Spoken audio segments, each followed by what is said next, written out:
अस्सलामुअलैकुम दोस्तों, जबरदस्त खबर लाया हूं। बाबर आजम को एक बार फिर कौमी टीम का कप्तान बना दिया गया। पाकिस्तान क्रिकेट बोर्ड ने बाबर आजम को एक बार फिर पाकिस्तान क्रिकेट टीम का कप्तान बना दिया। याद रहे, बाबर आजम गुज़श्ता साल नवंबर में तीनों फॉर्मेट्स की कप्तानी से दस्तबरदार हो गए थे, जिसके बाद पीसीबी ने शाहीन अफरीदी को T20 और शान मसूद को टेस्ट का कप्तान मुकर्रर कर दिया था। ताहम वनडे के कप्तान के हवाले से कोई फैसला नहीं किया गया था।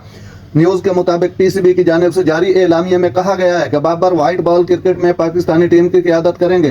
पाकिस्तान क्रिकेट बोर्ड की सिलेक्शन कमेटी भी परसों रात काकोल पहुंची थी और बोर्ड के फैसले पर शाहीन अफरीदी को एतमाद में लिया था और इन्हें क्रिकेट बोर्ड के मुस्तकबिल के प्लान के हवाले से भी आगाह किया था।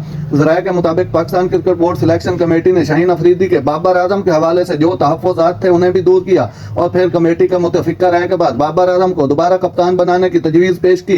दूसरी जानिब सोशल मीडिया पर इस तरह की खबरें ज़ेर गर्दिश हैं। बाबर ने तीनों फॉर्मेट्स की कप्तानी की ख्वाहिश का इजहार किया है। ताहम ज़राए पीसीबी का बताना है कि बाबर आजम ने इस तरह की कोई शर्त ऐद नहीं की। नाज़रीन, ऐसी बर वक्त खबरें सुनने के लिए मेरे चैनल को सब्सक्राइब कर लें। अल्लाह हाफिज़।